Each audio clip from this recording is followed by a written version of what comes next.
तुम्हें विज्ञान में पढ़ाएंगे ऊर्जा के वैकल्पिक स्रोत। ठीक है, ये विज्ञान का पार्ट 16 है। ऊर्जा क्या होती है? ऊर्जा हमें कहाँ से मिलती है? खाने से मिलती है ना। जब हम खाना खाते हैं तो हमारे शरीर को ऊर्जा मिलती है। और कहाँ से मिलती है? सूर्य की ऊर्जा से मिलती है ना। और ऊर्जा कहाँ कहाँ खर्च होती है? खाने में, सोने में, बैठने में, खेलने में, दौड़ने में, पढ़ाई करने में, सब जगह ऊर्जा खर्च होती है ना। सारी चीज़ों में ऊर्जा चाहिए ना, ऊर्जा की आवश्यकता है ना हर चीज़ में। चाहे आप कृषि के द्वारा अन्न उत्पन्न कर रहे हो, कपड़ा, मकान, रेल, सड़क, परिवहन संसाधनों के निर्माण में, या फिर क्रियाकारी बनाने के लिए हमें किसकी आवश्यकता होती है? उन्हें क्रियाकारी बनाने के लिए ऊर्जा की। और विज्ञान और प्रौद्योगिकी के क्षेत्र के विकास के फलस्वरूप कारखाने, औद्योगिक संस्थानों आदि में भी क्या है, जितनी भी जो मशीनें चलती है ना, जो बड़े बड़े कारखाने होते हैं, औद्योगिक होते हैं, उनमें किसकी आवश्यकता होती है? ऊर्जा की। अब हम इसे थोड़ा, यहाँ दो वर्किंग मॉडल भी रखे हुए हैं, एक है सोलर एनर्जी पे बेस और एक है विंड एनर्जी। विंड एनर्जी पवन ऊर्जा, सोलर एनर्जी सौर ऊर्जा। ठीक है, तो इस पूरे पार्ट को पहले काव्य रूप में समझेंगे, उसके बाद इससे वर्किंग मॉडल से बताएंगे कि क्यों हमें नवीकरणीय ऊर्जा स्रोतों का प्रयोग करना चाहिए। क्योंकि ऊर्जा कितने तरह की होती है? दो, एक होती है अनवीकरणीय और एक होती है नवीकरणीय। ठीक है, अनवीकरणीय जो ऊर्जा स्रोत होती है वो कभी भी समाप्त हो सकती है, अगर हमने इनका दुरुपयोग किया तो ये समाप्त हो जाएंगे। और नवीकरणीय वो हैं जो कभी समाप्त नहीं हो सकते, इसीलिए हमें इनका ज्यादा से ज्यादा यूज करना है। तो पहले इस पाठ को काव्य रूप में समझते हैं। सीमित और असीमित दो स्रोत ऊर्जा के कहलाते हैं, एक है सीमित और एक है असीमित। सीमित कौन सा है? ये। असीमित ये। असीमित का मतलब जो कभी भी समाप्त नहीं हो सकता। ठीक है, जल, पवन, जैव गैस, सूर्य का प्रकाश असीमित माने जाते हैं। असीमित कौन से माने जाते हैं? जल, पवन, सौर गैस, ये सब क्या है? असीमित। कोयला एवं पेट्रोलियम सीमित स्रोत की श्रेणी में आते हैं। कोयला और पेट्रोल और ये सब किस श्रेणी में आते हैं? सीमित, क्योंकि ये कभी भी समाप्त हो सकते हैं। सोलर कुकर और सोलर ऊर्जा सौर स्रोत से चल जाते हैं।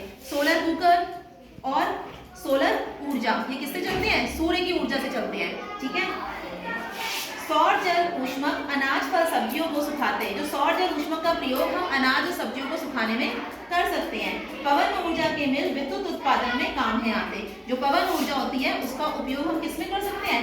विद्युत उत्पादन, यानी कि बिजली का उत्पादन करने के काम में आते हैं। जल ऊर्जा पे आधारित संयंत्र से हम बिजली है बनाते। हमारी बिजली कहाँ से मिलती है? जो जल ऊर्जा पे आधारित है। बड़े बड़े जो बांध होते हैं, बांध होते हैं उनमें पानी को रोका जाता है। पानी जो होती है, जल, पानी को रोका जाता है, उसी से क्या उत्पन्न होती है? बिजली उत्पन्न होती है। ठीक है,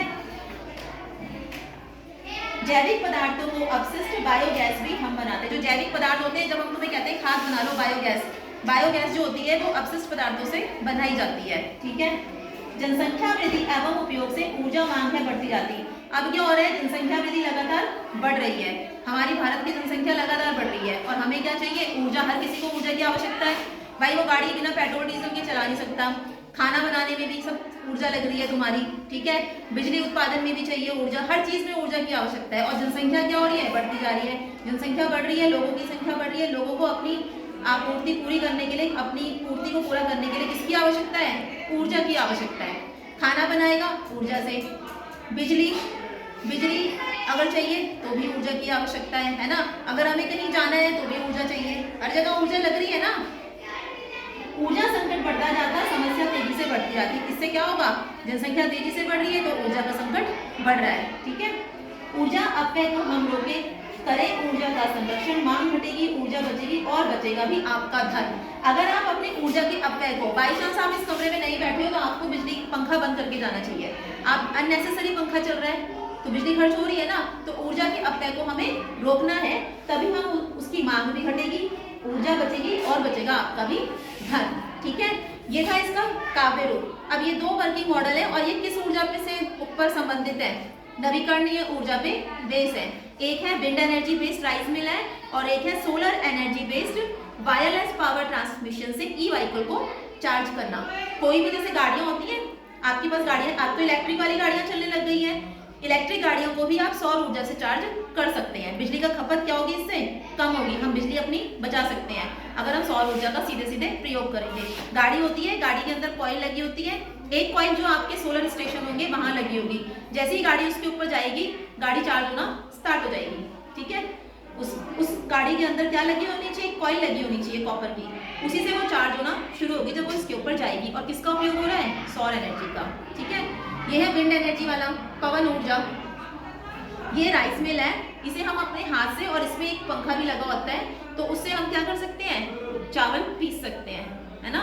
तो इससे हम क्या कर रहे हैं, बिजली की खपत कम होगी हमारी, हम किसका उपयोग कर रहे हैं, पवन ऊर्जा का। ठीक है, तो ये दो बेस है नवीकरणीय ऊर्जा पे। हम इसको ये दिखाना चाह रहे हैं कि आप नवीकरणीय ऊर्जा का उपयोग ज्यादा से ज्यादा करो, तो आप अपनी अनवीकरणीय स्रोतों को क्या कर सकते हो, बोलो क्या कर सकते हो, बचा सकते हो। अगर आपने घरों में देखा है ना, ऊपर क्या लगे होते हैं, सोलर पैनल लगे होते हैं, जिससे बिजली भी, मतलब पंखा भी चल रहा है, लाइट भी चल रही, सारे काम होते हैं, है ना। तो बिजली की खपत क्या हो रही है, कम हो रही है। ठीक है, अब इस पार्ट को पूरा डिटेल में पढ़ाएंगे।